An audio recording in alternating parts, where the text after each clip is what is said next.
Fiston Saïsaï se marie pour la deuxième fois. Le monde est tellement bizarre. Mais l'Internet chauffe, hein. Internet est chauffé. Pourquoi Saïsaï s'est marié pour la deuxième fois? Pourquoi il a laissé Véro? Pourquoi il est allé prendre Nadège? Pourquoi? Trop de questions qui se posent sur ce sujet. Les amis, je vous invite à suivre cette émission avec attention et prendre les plus importants, ce qui est important pour vous, et jeter ce qui n'est pas important. Tout n'est pas à prendre, tout n'est pas à prendre. Voilà. Et je vous invite à vous abonner sur ma chaîne si vous êtes là pour la première fois. Abonnez-vous sur la Mianda TV, cliquez sur la cloche de notification, partagez l'émission, likez et pourquoi pas commenter. C'est très important. Token analyse na biso ya lelo. Pourquoi Fiston Saïsaï s'est marié pour la deuxième fois? Pourquoi Atiki mwasi na ye Véro? Atiki était parce qu'elle a divorcé était. Pourquoi akeko bala mwasi mususu ba mususu ba lobi na cachette? Ba mususu ba ce que zaki na cachette pour nanga ba nga ba filmer yango te. Loka ba filmer yango c'est que ça na cachette te.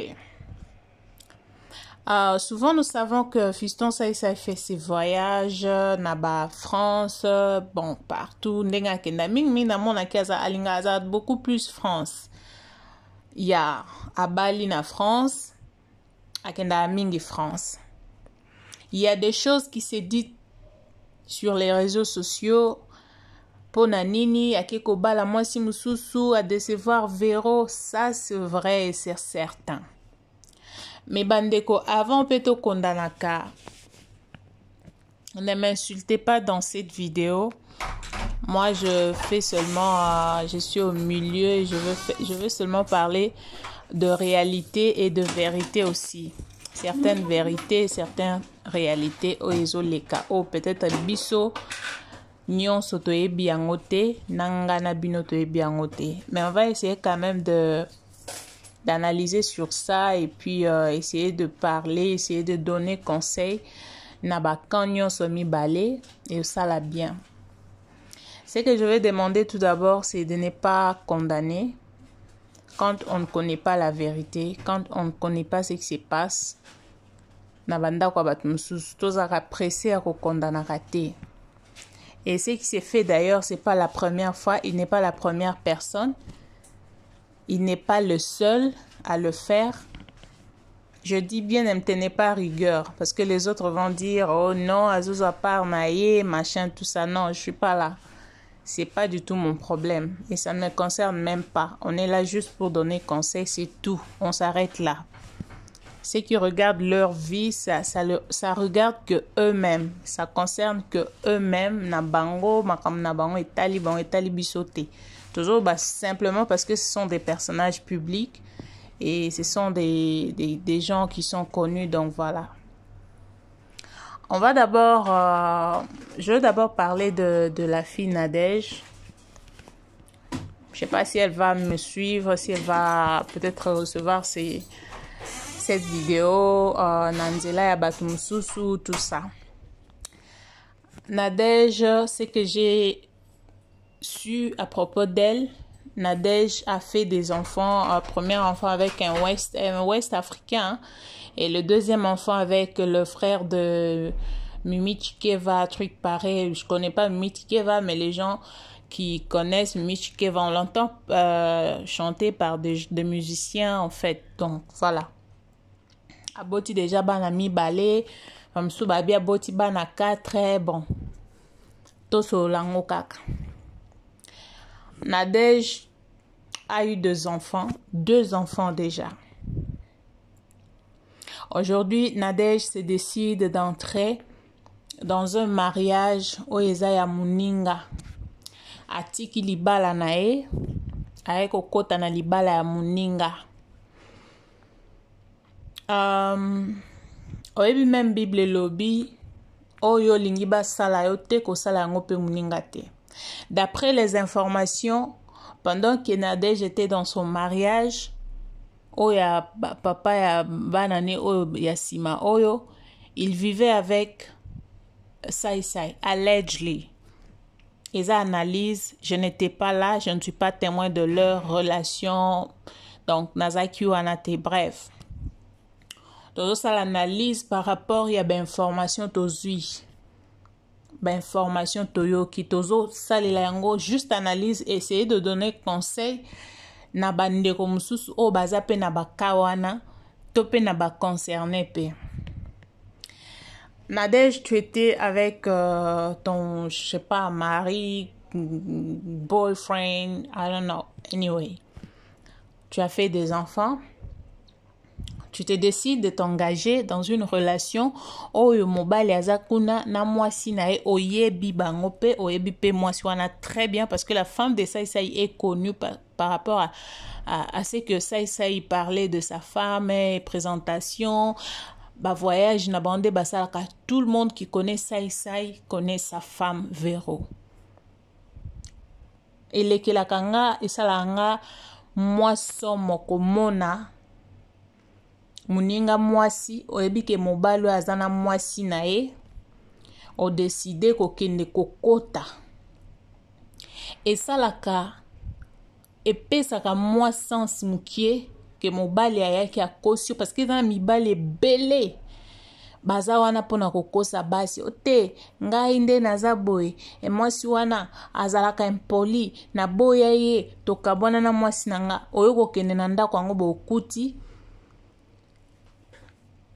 mwasi aza na ndako wana esalemaka pe mingi na bato oyo baza ba no name bao bayebani te. Mais avec les personnes publiques comme Sai Sai, quand tu fais une telle chose, c'est-à-dire que tu as une mauvaise foi. Ok? Tu as une mauvaise foi.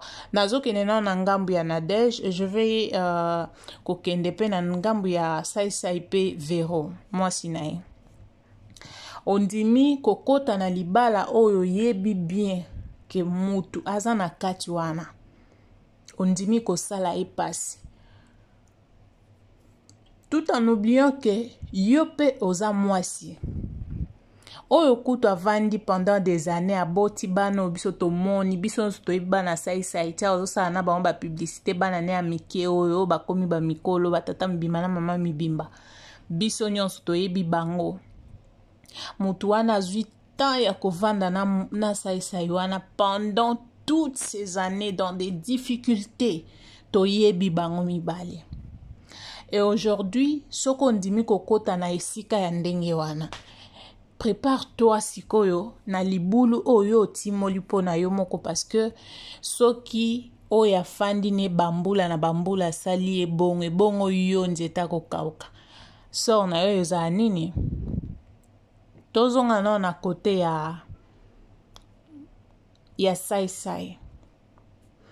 Na ebite libala o na ndenge salem ça libala na secrete po sezaki na secret ngake bimate poti bazo sala banini na ba video musu na bona nkocha ba video mususu ti mwasi azotambola na mutuka ti bazo kende ti nyonso wana bazo filmer wana eza su likamba secret likamba secret eza neti oyo denile sa salaka kendaka kobala abomba naka me bato tu bazwaka ba photo ba yo like sabiso mais oya Sai Sai bozo mona ngo bien ke ba video ezo zwama ba fete salemi pe bato pe ba epe ba fandi bazo bina c'était pas quelque chose de cachette non qu'on se le dise.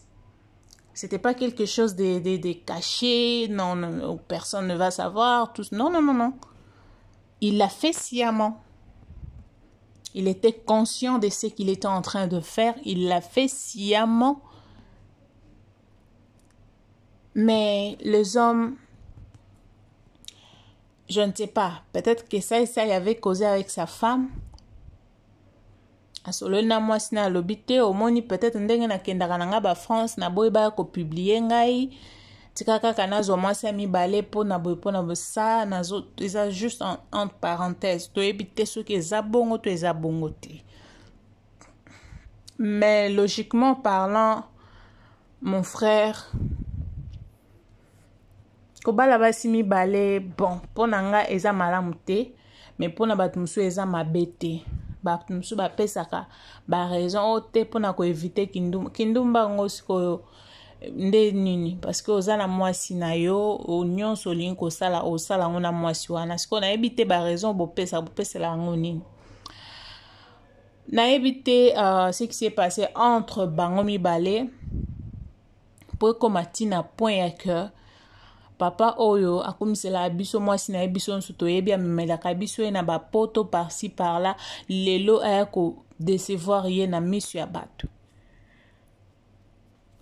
Toyebi te ce qui s'est passé entre bango parce que na ndako ya libala makambo elekaka nyonso baloba yango te. Il doit y avoir des choses. Et aussi, il faut savoir que kobala nana homme public, c'est pas une mince affaire. Ezalili s'est quitté. Ce qui s'est passé entre bango mbale kande baye biango. Mais papa ça, il faut aussi savoir que kobosa na kabisika oto utite. Omoni basi mususu bazo ko kufela bino pona nini po basi ba moni bino bokomi o bozali. Même Bible lobby qu'on négligeait moi sa jeunesse naote. Nabi que les gens vont dire est-ce qu'à négliger, est-ce que non. Oyo yo lingi ba sala yo toko ko sala ngo pe muninga te. Le fait ya kopé ça choque na motema ya ndeko. Po batu musu ba oloba est-ce ayeba ki est-ce qu'elle était d'accord que babalana na mwasi mususu. Moi c'est nya ko permettre mbali na ke bala susu libanda. Ce qui est peut-être ba raison ba condition ba kisite. Pour naebi ke batu mususu o bazana ba je ne parle pas de sai. Je dis batu mususu o bazana ba kis na bango basala ndeni ba okani na basi na bango yoko banda ko bala soit yoko banda ko makana ba fi boye pona nini ba chance na bango biso tozwa kango wana eza kamsusu. Mais est-ce que na ka o ya verona sai pour permettre biso tokota na vie na bino parce que bosi boye bana boza suna choite. Est-ce que bayo kanaki po basala yango? Je ne pense pas. Je ne sais pas aussi.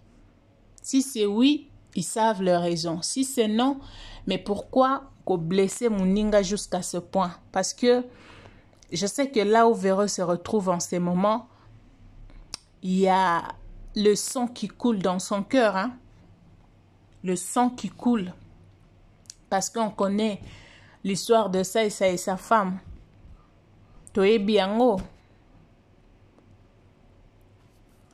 Mais comment on fait un bon matin, le photo qui sort, babali, et ça la rapace ma casse bande konanga. Mi bali bo meka ko changer. Au moins et ça la et là comment on a constaté pas mi bali ba ye ba raté que basi ba ka passe. Mi bali c'est pense que eux ont droit à tout. Bango bakoki ko sala tout ce qu'ils peuvent.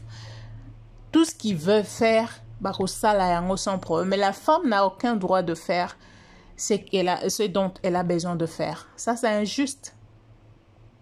Le cœur que vous avez, la femme a ce cœur-là. Peu importe où koko yana katia libala. Boye bakandenga ko arranger yango bolingaka kozokisaka mitema ya ba mususu te mingi mibali nde bozokisaka mitema na biso basi toza batu toza ba être o nzamba tie pembeni na bino po bolandelaka biso bozwa soin na biso bo aimer biso bo chérir biso bo sala biso nyonso ya malamu mais ndenge o bozo memelaka biso ezokene malamu te yango zomona basi mususu je n'encourage pas. Basi musu bakomi kokende na makambo lokola mibali oche toche. Siko pona biso ba o toyebi nzambe tokoka makambo mususu ya toche te. On est là pour vous. On vous soutient dans le bonheur, dans le malheur. Mais c'est quand même de nous respecter aussi. Nadège, tu es venu dans ce mariage, tu as déjà tes enfants. Et puis tu viens mettre le trouble dans un mariage d'autrui. Maman, tourne yo pesa, na condamné yo te. mais na condamné yo. Obi pourquoi na condamné yo? Po yebaki. Obi po ani na condamné yo te. Po sa ye vers yo. Mais na condamné yo po oyebi ke sa zala mwasi. Mais ondimi kokota na libala wana. Ozo denda mama.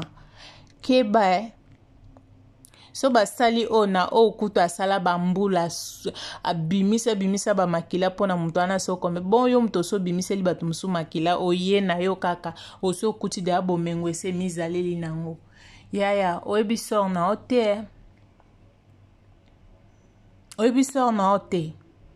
nga na lobango mobali ya mutu na lingae kaka soki na ebite ka mobali ya mutu soki na se retrouver na mobali na maboko ya mobali ya mutu c'est que na yebite ke azana mwasi na ye. Mais une fois na apprendre que mutu azana mutu moko boye o azelaka ye na ndako donc milukela cercueil mikunda yo moko po otika lomona nanga te okomona nanga te wana eza ba principe parce que je sais comment ça fait perdre son amour, perdre quelqu'un oyo alingi yo oyo lingi après omoni na maboko ya mutu mususu. Je sais comment ça fait. C'est pas eloko moko ya ko encourager dire non aza mobali non est-ce que boyebi bizaleli ya mwasi wana ya ndaku non est-ce que ye mobali nda za malamu mobali azangi mabete mwasi ka nda za kamabe ya mwana bakenda ozwele mbanda mibali kutu ne basala biso mabe mingi mais biso tolimbisaka bino okomona te mwasi mo boya lobi te lokola eza bongo na ke ake azweli yo pe mbana pe officialiser yango ezalaka te so basi bakenda ata mosusu mbali asali boye pake asali bo basi wana basi ba catégorie que c'est dans le sens que mutu mosusu aza motema ya ko supporter choc te azande na esprit ya vengeance kati na ye lokwa mobali akebo nga pe na okende. Mais moi, je suis à ça, la makambo wana te. Pour ni ko respecter te. Moi, je suis bimi, c'est lui belé à bana. Pour ni ko to ça été ko continuer toujours copier ses valeurs na wana. Yango mbongo, yango moko makambo ya na bana na mobile na passe biloko ana lingi ngo te. Musika nanga. Po tango zo bana na mutu na passe boko zala bien. Ce qui a zui boza bien. Ce komi kana ba côté moko boy o komi mabe. Aza impoli. Aza surtout na ba maquillage bimi mikolo. Yebi ko se maquillete. Maquillage my foot. Ce qui bozo changer te exemple ni bo pesa na bana na bino. Ça c'est na condamné c'est ta vie. Mais boye bake mitema o bozo kisaka. Ezaka pe mitema. Eza ba kopalte, eza misuni. Avant ka osala mninga pasi yo moko mituna so likambo ngape muto naza na ya lamuki un jour asalinga likamba boy. Aelinga mbanda. Na osa nini? Est-ce que na koyoka bien? Mais ce que c'est loko peut-être boyo kanaki tant mieux binomo boye bindenga ko endol yango. Au cas contraire il faut revoir vos décisions sinon vous allez commencer à regretter toute votre vie na basio bozo kende ko bala wana o mona o vanda kino moni mabe wana ozongi boyo kuti o yeli mami wata o chena ndako wana okuti e batandie na mbetu boy mutalaka nde makambo ebando komela kabino batandi eko batande liyo ye oye pe okoti pe boy AVC pe obambani pe boke nango bongo po bolinko yoka te bolinko boko simba mbongo te boko simba mbongo so bo simbi mbongo mitwe boko milo oza dans la famille munene mais okokolia mbongo na famille faut bakisa kaka lidusu moko pembeni. Conseil eza que Mama Vero ozala makasi soko oyebi likambo te parce que les gens disent que oyebaki yango. So oyebaki yango tant mieux. So oyebaki yango te zala vraiment makasi et nzamba peso makasi parce que eza moment moko très difficile, une période dure oyo ko traverser pour beaucoup mimi balé officiellement avant bazako bombango mais siko beaucoup mimi balé bi ke lelo soki azawate azepa na ngate c'est kazepa na deso na de bongo pe mais zalaka makasi papa sai batela basi no bien mais toyo kate nzamba pambola bino bo partager mission tokutani mbala sima.